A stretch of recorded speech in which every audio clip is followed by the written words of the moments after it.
رسول اللہ صلی اللہ علیہ وسلم پر ایمان اور آپ صلی اللہ علیہ وسلم کے مشن میں کوئی باہمی تعلق موجود ہے یا نہیں؟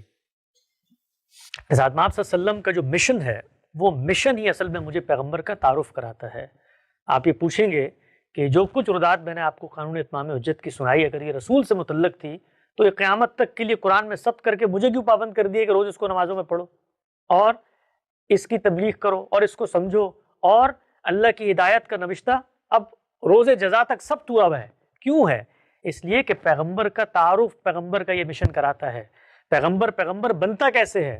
میں نے پیغمبر کو آج ماننا ہے تو میرے لیے تو وہ پیغمبر بنتا ہی اپنی مشن میں فتح سے ہے کہ وہ کوئی عام دائی نہیں تھا، بلکہ وہ خدا کا فرستادہ منتخب چنیدہ شخصیت تھی، اور وہ اکیلا آیا اور عرب کے ان صحراؤں کے اندر کھڑے ہو کے کیسرا و کسرا کی سلطنت کو اس نے تہبالہ کر دیا۔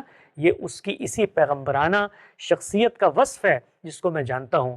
تو پیغمبر کا جو مشن ہے وہ میرے ایمان کی بنیاد ہے۔ میں نے آج بھی پیغمبر کو ماننا ہے، میں اسی بنیاد پہ اس کو مانوں گا کہ وہ سچا پیغمبر تھا۔ کیسے سچا تھا؟ دیکھو اس نے یہ کچھ کر کے دکھایا۔